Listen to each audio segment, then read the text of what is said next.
pagi, perkenalkan nama saya Agnes Ratriani SPD, CGP Angkatan ke-10 dari SD Negeri 012 Sebulu. Hari ini saya akan melakukan wawancara bersama Kepala Sekolah SD Negeri 018 Sebulu yang bernama siapa? Pak Nono Widianto. Iya, Pak Nono Widianto SPD. Terima kasih, mari saksikan. Selamat pagi Pak Nono, bagaimana kabarnya hari ini? Alhamdulillah, baik. Bu Agnes, gimana kabarnya? Baik juga Pak. Mohon maaf nih, saya minta izin. Hari ini saya mau wawancara pada Pak Nono nih tentang kasus ya Pak Nono ya. Saya mau bertanya, pernahkah di sekolah ini, terutama yang dipimpin oleh Pak Nono ini, kasus-kasus atau peristiwa yang berhubungan dengan dilema etika atau kasus rujukan moral Pak? Boleh berkenan berbagi pengalaman kasus yang dihadapi di sini Pak? Demikian. Baik, Bu Agnes, ada beberapa kasus ya, salah satunya terkait dengan siswa yang secara prestasi akademik itu sebenarnya berkurang ya, Artinya kalau dilihat dari rata-rata perolehan nilai itu harusnya tidak naik kelas. Nah, tetapi melihat dari sisi usia, kemudian dari kehadiran siswa itu yang sehingga memaksa kita untuk mengambil keputusan bahwa anak ini harus dinaikkan. Jadi itu salah satunya.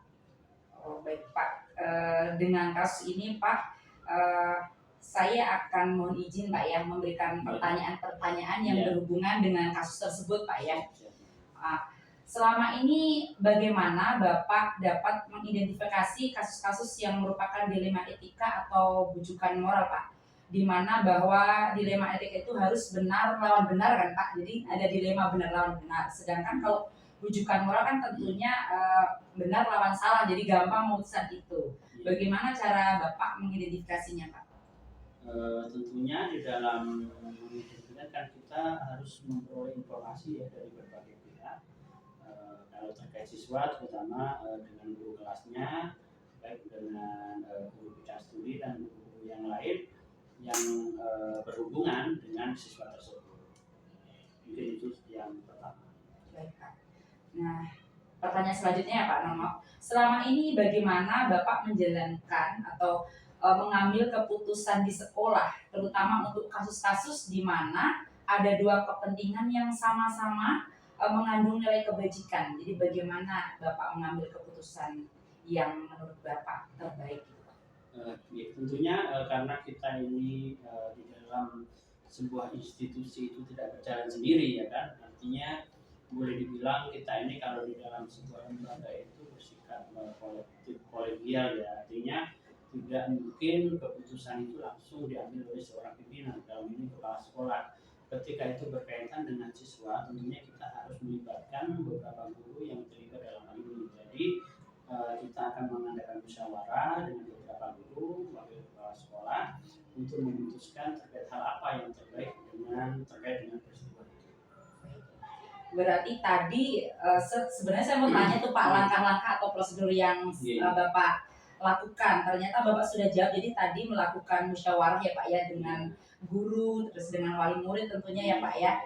Selanjutnya Pak, pertanyaan berikutnya, hal-hal apa saja yang selama ini yang Bapak anggap paling efektif dalam mengambil keputusan pada kasus-kasus dilema etika seperti contoh kasus tadi Pak? Jadi hal yang efektif tentunya sebagaimana saya sampaikan di depan tadi, artinya setelah kita menggali beberapa informasi itu sehingga kita langkah awal tentunya kita akan panggil wali kelas atau guru kelas yang bersangkutan yang mengaku siswa tersebut ya kan, kemudian kita gali informasi alasan-alasan dan sebagainya, sehingga disitulah kita kemudian akan mengambil sebuah keputusan. Berarti tentunya koordinasi dengan wali murid, dengan wali kelas ya Pak, demikian. Baik. Selanjutnya Pak Nono, hal-hal apa saja yang selama ini merupakan tantangan dalam pengambilan keputusan Pak? Jadi tantangan dalam kasus-kasus seperti ini tuh apa saja Pak? Oke, kalau yang dari kasus yang saya sampaikan di depan tadi, yang pertama tentunya perlu adanya proaktif ya dari wali murid terkait dengan anak tersebut, ya kan? Karena biasanya ketika anak ini terpaksa kita naikkan, orang tua pasti kita panggil, ya kan, untuk diberikan pendampingan selama di rumah. Kemudian kedua, tantangannya adalah kita akan berhadapan dengan teman-teman kita sendiri, yaitu guru, di mana mereka memahami bahwa ketika anak itu nilainya di bawah daripada standar yang kita tentukan kan seharusnya tidak naik, ya kan, seperti itu. Akan tetapi dengan berbagai pertimbangan kita, sehingga siswa itu harus kita naikkan. Sehingga ini harus ada komunikasi yang jelas dan penjelasan yang jelas dan alasan-alasan jelas terhadap guru tersebut. Jadi lagi-lagi ada koordinasi yang Ya, tepat Pak ya. Baik, selanjutnya Pak, apakah Bapak memiliki jadwal tertentu atau memang ditentukan jadwal untuk menyelesaikan kasus D5 etika? Apakah Bapak langsung menyelesaikan di tempat atau memiliki jadwal untuk menyelesaikannya atau bentuk atau prosedur seperti apa yang Bapak jalankan kalau memang ada gitu Pak? Jadi kalau terkait jadwal ini kita melihat dulu dari kasus apa yang akan kita selesaikan ya.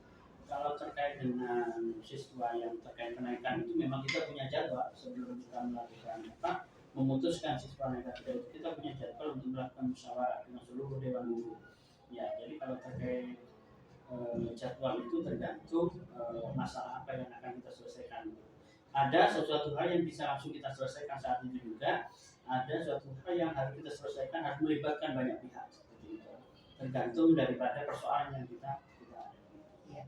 Jadi tergantung pada persoalan yang dihadapi. Ya, ya, selanjutnya Pak, adakah Pak seseorang atau faktor-faktor yang selama ini mempermudah atau membantu Pak Nonok dalam pengambilan keputusan dalam kasus-kasus D5 etika seperti yang kasus tadi Pak?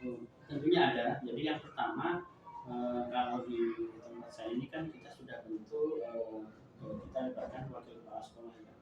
Jadi dalam hal menyelesaikan beberapa persoalan, tentunya kita ada tim kecil dulu. Ya, kita bagi dalam tim kecil, kemudian kita turunkan dalam tim besar. Jadi yang dalam hal ini mungkin ada kita dibantu oleh wakil kepala sekolah, kemudian ada koordinator bidang, kita guru yang lain. Ya, jadi teman-teman guru tuh harus solid Pak ya dalam menyelesaikan masalah. Baik Pak, ini untuk yang terakhir. Dari semua hal yang telah disampaikan, pembelajaran apa yang dapat Bapak petik dari pengalaman dalam mengambil keputusan seperti tadi Pak, keputusan dilema etika tadi? Baik, di dalam ini perlu kita sampaikan juga ke teman-teman kita bahwa ada banyak hal yang menjadi pertimbangan kita ya, yang patut menjadi pelajaran bagi kita. Yang pertama, di mana kita harus selalu mengedepankan nilai-nilai kebajikan ya, yang dalam hal ini begini. Tadi kasus yang pertama tadi terkait anak yang kita harus naikkan itu kan kita pertimbangan psikis ya. Karena tidak mungkin ketika anak kita tahan tidak menjamin bahwa anak itu kita tahan akan menjadi lebih baik ya. Justru sebaliknya secara psikis anak itu pasti akan mengalami sedikit gangguan kan begitu. Terus kemudian di sini pelajaran yang bisa kita ambil adalah bagaimana adanya kerjasama antara semua stakeholder yang ada di dalam sekolah itu. Makanya di SD ini, di sekolah 18 ini kita punya moto yaitu merdeka. Artinya merawat dedikasi dan kolaborasi. Penting kita berkolaborasi dengan semua anggota daripada komunitas di sekolah. Baik, berarti adanya koordinasi itu sangat penting Pak dalam sebuah organisasi Pak ya. Terus satu hal yang enggak pentingnya itu adalah di mana diperlukan sebuah keteladanan dari seorang guru. Itu penting. Baik Pak, terima kasih sudah hari ini saya sudah diperkenankan untuk datang ke sini dan waktu yang sudah diberikan dari kesibukan Bapak selama ini. Terima kasih. Semoga semakin SD semakin jaya, sukses dan merdeka tentunya Pak ya. Siap, terima kasih. Selamat siang Pak. Selamat siang. Terima kasih. Terima kasih.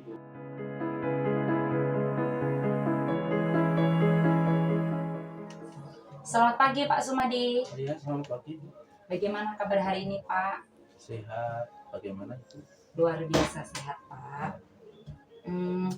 Saya ucapkan terima kasih ya Pak Sum sudah memberi kesempatan kepada saya pada siang hari ini sehingga kita dapat berkolaborasi untuk wawancara tentang kasus-kasus dilema etika yang ada di SD Negeri 012 Bulu ini, Pak. Baik, Bu, silakan. Baik, Pak. Pertama, pertanyaan tematik ya, Pak ya. Ya. Bapak sebagai pimpinan sekolah ini, Pak, pernah mengalami kasus-kasus dilema etika yang berhubungan dengan etika, Pak ya. Mohon berkenan berbagi pengalaman kepada saya, Pak. Silakan diceritakan, Pak. Baik, Bu, terima kasih. Memang benar. Kami dari sekolah besar kayak apa, Nak? itu memang pernah menghadapi dilema etika yang berupa perundungan, Bu ya. Karena walaupun bagaimana biasanya setiap sekolah pasti menghadapinya. Cuma tingkatannya yang berbeda, Bu ya. Ada yang tingkatnya berat, ada yang tingkatnya ringan, ada yang tingkatnya ya apa ya namanya ya kecil lah ibaratnya. Untuk itu dalam masalah ini tentu saya sebagai kepala sekolah itu dihadapkan pada hal-hal yang agak rumit ya, agak rumit dan berat. Karena apa? Karena ini adalah menyangkut yang pertama adalah melindungi korban. Ya, korban harus kita lindungi. Bagaimana caranya kita melindunginya itu supaya korban itu tidak nanti jatuh mental, atau korban itu tidak merasa minder, atau korban itu tidak merasa direndahkan. Maka dari itu bagaimana cara kita untuk mengajak atau untuk memberikan masukan-masukan atau nasihat kepada korban supaya korban itu nantinya tetap semangat, tetap punya keinginan besar untuk di sekolah ini supaya tidak terjadi hal-hal yang merendahkan pada dirinya, supaya percaya diri, intinya kan seperti itu. Nah, kemudian untuk kita juga selain memberikan perlindungan kepada korban, juga kita punya kewajiban untuk mendidik daripada pelaku ya. Karena mungkin pelaku ini sering dihadapkan dengan masalah-masalah yang memang itu kurang positif ya, ibaratnya masalah yang negatif, mungkin di dalam lingkungan keluarganya, mungkin di lingkungan masyarakatnya, sehingga pengaruh-pengaruh itulah yang membuat pelaku itu berbuat hal-hal yang dapat merugikan orang lain yang tadinya itu mendapat dari luar dibawa ke dalam sekolah. Nah, itu bagaimana kita caranya mengajak kepada pelaku ini supaya dia menyadari akan kesalahannya, kekeliruannya, gitu, sehingga nantinya anak itu akan sadar diri, Memperbaiki diri, ya, Pak. memperbaiki diri, sadar diri, memperbaiki diri, dan tidak lagi melakukan hal-hal yang merugikan temannya. Nah, itu adalah yang kedua. Kemudian yang ketiga, kita sebagai kepala sekolah harus bisa menjaga privasi, itu menjaga daripada orang-orang yang terlibat di dalam masalah itu, terutama ya siswa kita atau siswi kita yang terkena perundungan, dan juga pelakunya, dan juga orang-orang yang mengetahui daripada kejadian-kejadian itu. Nah, kemudian yang terakhir adalah kita menjaga keadilan. Bagaimana kita sebagai kepala sekolah itu harus menciptakan suasana yang adil, keputusan yang adil, baik itu bagi korban maupun bagi pelaku, supaya dua-duanya itu nantinya tidak salah satunya dijatuhkan atau bagaimana. Baik, Pak Sum, berarti di sini kita akan membahas tentang dilema etika tentang perundungan ya, Pak Sum. Jadi sebagai kepala sekolah, Pak Sum melindungi korban, mendidik pelaku, menjaga privasi, dan tentunya yang paling penting adalah menjaga keadilan ya, Pak Sum ya. Tidak memihak salah satu ya, Pak Sum. Dari perilaku etika ini, Pak Sum, saya ada beberapa pertanyaan yang harus saya tanyakan. Iya. Yang pertama yaitu selama ini bagaimana Pak Sumadi dapat mengidentifikasi kasus-kasus yang merupakan dilema etika atau bujukan moral? Ya, memang benar Bu, dalam kasus yang seperti kita hadapi ini jelas menjadi suatu dilema etika bagi kita, karena yang mana kita sama-sama dihadapkan kepada hal-hal yang sulit ya, karena pertama pengambilan keputusan ya. Jadi kita dalam nantinya itu untuk menciptakan suasana yang kondusif itu perlu adanya keputusan-keputusan atau perlu adanya pemecahan masalah ya, pemecahan masalahnya yang baik dan kondusif. Baik, Pak. Jadi dalam pemecahannya masalah tadi Pak Sum bilang harus kondusif ya Pak Sum ya. Yang kedua Pak Sum, selama ini bagaimana Pak Sumadi menjalankan pengambilan keputusan tersebut di sekolah SD 012 ini Pak Sum, di mana kasus dua kepentingannya sama-sama benar atau sama-sama mengandung nilai kebajikan ini, bagaimana Pak Sum dalam mengambil keputusan yang tepat?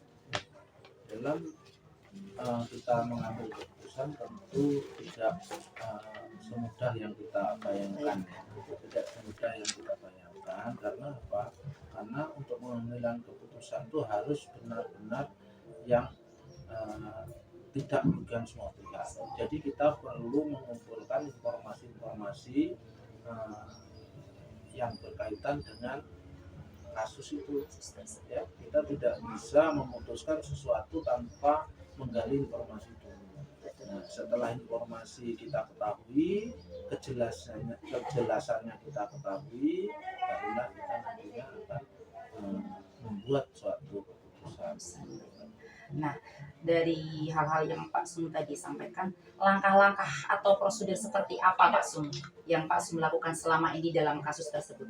Nah, untuk menyelesaikan kasus atau untuk memecahkan masalah kasus itu, jadi kita minta bantuan tentu ya. Kita tidak bisa seorang kepala sekolah dengan sendiri itu mendapatkan informasi atau memutuskan masalah dan sebagainya. Tentu kita perlu dibantu. Nah, terutama dalam hal ini saya sebagai kepala sekolah ya minta bantuan kepada beberapa teman barangkali yang saya perintahkan untuk menyelidiki atau investigasi dulu ya Pak Sum. Investigasi daripada masalah kejadian-kejadian yang dihadapi oleh anak-anak kita. Setelah mendapat informasi, barulah kita nanti bisa mengambil suatu keputusan. Baik Pak Sum, langkah-langkah sudah Pak Sum tadi jelaskan kan? Ya. Jadi selanjutnya pertanyaan yang keempat, hal-hal apa saja yang selama ini Pak Sum anggap efektif dalam pengambilan keputusan pada kasus-kasus dilema etika yang seperti Bapak jelaskan tadi Pak Sum? Untuk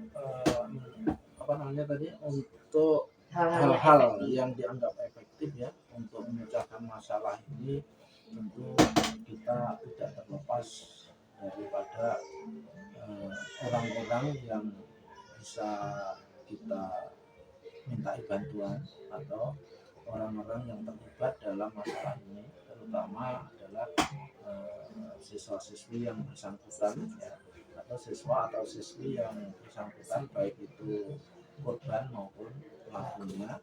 Kemudian berarti orang tua ya, orang tua perlu kita hadirkan untuk supaya mengetahui dari masalah-masalah yang dihadapi anak-anak ya. Karena apa? Karena nantinya apabila orang tua tidak mengetahui masalahnya, biasanya ada muncul masalah baru. Maka untuk mengantisipasi hal tersebut, maka orang tua kita libatkan dalam masalah ini. Karena apa? Karena semuanya adalah saling berkaitan ya, baik itu siswa atau siswi yang bermasalah dengan orang tua dan juga dengan sekolah, supaya nanti di akhirnya itu tidak ada lagi hal-hal yang hal-hal yang merugikan salah satu pihak. Baik. Jadi intinya ada musyawarah Ya, koordinasi musyawarah dengan koordinasi yang terlibat ya yang Pak dalam terlibat kegiatan ya, tersebut. untuk memperjelas masalah. Pertanyaan selanjutnya Pak Sum. Hal-hal apa saja yang selama ini merupakan tantangan dalam pengambilan keputusan pada kasus-kasus D5 etika ini? Jadi tantangan yang tantangannya betul. Ya, kalau untuk tantangannya itu banyak ya. Sebenarnya pertama kurangnya informasi. Kemudian kurang keterbukaannya bagi korbannya sendiri ya. Karena kadangkala anak-anak yang mengalami masalah dengan teman-temannya ya, entah teman katakanlah ya, itu biasanya cenderung bukan melapor ke guru tapi cenderung melapornya ke orang tua, sehingga sekolah tidak mengetahui dengan masalah itu. Nah, maka yang tahu duluan orang tua, sehingga orang tua itu biasanya menyampaikan dengan sekolah, kepada sekolah ya. Namun biasanya pernah terjadi itu informasi yang diberikan anak itu kurang sesuai dengan kenyataan yang terjadi ya, sehingga timbul emosi dari orang tua yang berlebihan, yang sebenarnya itu tidak perlu. Karena apa? Karena terbawa oleh laporan anak yang berlebihan yang tidak sesuai dengan kenyataan. Itu adalah merupakan suatu hambatan ya, hambatan tantangan. Betul sekali. Jadi pentingnya informasi yang tepat ya, Pak Sum informasi ya. yang tepat. Betul.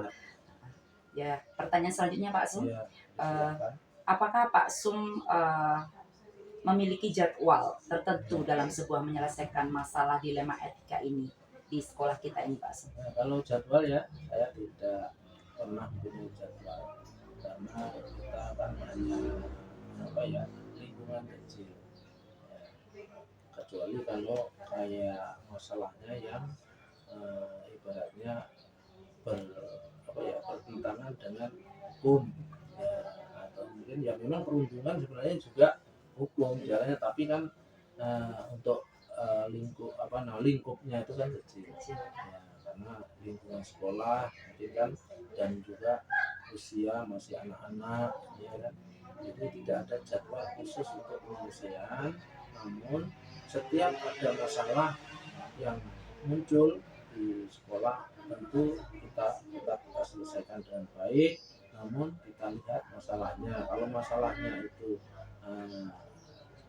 bisa kita selesaikan dengan cepat ya, kita selesaikan dengan secepatnya supaya tidak berlarut-larut ya. Jadi untuk penjadwalan khusus tidak ada, jadi kita sesuai dengan kondisi yang ada itu bagaimana. Kalau memang bisa selesai cepat maka kita selesaikanlah saat itu juga. Berarti intinya sesuai dengan kondisi ya, Pak Sum ya. Baik. Pertanyaan selanjutnya Pak Sum, adakah seseorang atau faktor-faktor apa yang mempermudah atau membantu Pak Sum dalam pengambilan keputusan dalam kasus-kasus dilema etika tersebut Pak? Ya, tentu untuk pengambilan keputusan banyak sekali ya, banyak yang membantu kita, karena kita juga sebagai kepala sekolah tidak boleh semena-mena membuat keputusan ya tanpa diketahui oleh guru-guru. Karena apa? Kita dalam sekolahnya adalah suatu organisasi yang berstruktur ya, berstruktur. Jadi kita dalam mengambil keputusan harus minta pertimbangan-pertimbangan, minta masukan-masukan, minta saran dari teman-teman apa yang terbaik ya, keputusan apa yang terbaik yang harus kita ambil supaya semua pihak atau dari dua belah pihak itu tidak ada yang saling jatuhkan, tidak ada yang saling dirugikan. Mereka merasa terlindungi kedua-duanya ya, merasa nyaman ya, baik itu dalam kegiatan belajarnya maupun dalam kegiatan bermainnya. Berarti perlu adanya tim ya Pak ya untuk Ya, menyelesaikan sebenarnya masalah. perlu adanya tim, tapi kalau seperti saya tidak punya tim khusus ya. Maksudnya dari rekan-rekan ya, guru yang Pak jelas sendiri ya itu aja, kita minta sharing ya, sharing ke teman-teman untuk memberikan masukan-masukan dalam pengambilan keputusan. Berarti masukan-masukan dari Ya. rekan guru Pak Sum ya. Baik. Dari sekian banyak pertanyaan nih Pak Sum ya yang saya tanyakan sama Pak Sum ini luar biasa nih, sudah mulai tergali ya Pak Sum dalam menyelesaikan masalah etika ini. Nah, dari semua yang disampaikan Pak Sum tadi, pembelajaran apa yang dapat Pak Sum petik dari pengalaman Pak Sum selama mengambil keputusan di 5 etika ini Pak? Apa namanya, kendala tantangan ya, Eh, pengalaman. Pengalaman atau pembelajaran yang Pak Sum dapatkan. Pembelajaran yang saya dapatkan itu adalah bagaimana caranya kita mengambil keputusan dalam suatu masalah ya, dalam suatu masalah itu supaya tidak timbul masalah. Masalah baru Pak Sum ya. Jadi kita memutuskan masalah tidak menimbulkan masalah baru. Jadi kita harus betul-betul dipikirkan ya, kita bisa bersharing kepada teman-teman dan warga sekolah yang lain yang mungkin bisa membantu dalam penyelesaian masalah itu yang sifatnya positif. Nah, jadi itu pengalaman yang saya dapat. Jadi bantuan teman-teman itulah ya, termasuk bantuan dari teman-teman untuk menyelesaikan masalah, itu adalah suatu pengalaman yang luar biasa. Baik, jadi intinya tadi adalah komunikasi dan kolaborasi ya, begitu ya Pak Sum. Baik Pak Sum, terima kasih, wawancara ini sudah selesai kita lakukan. Semoga nanti dapat bermanfaat juga bagi teman-teman CGB desa yang lain, juga pada wali murid yang lain dan semua orang yang menonton. Ya, sama-sama. Itu Pak Sum. Mudah-mudahan ya, saya doakan untuk apa namanya, kegiatan CGP ya, Iya. CGP itu ini berjalan dengan lancar. Mudah-mudahan apa yang disampaikan oleh narasumbernya ya bermanfaat dan bisa dibawa kembali ke sekolah untuk diterapkan di sekolah. Baik, terima kasih Pak Sum. Selamat siang. Selamat siang.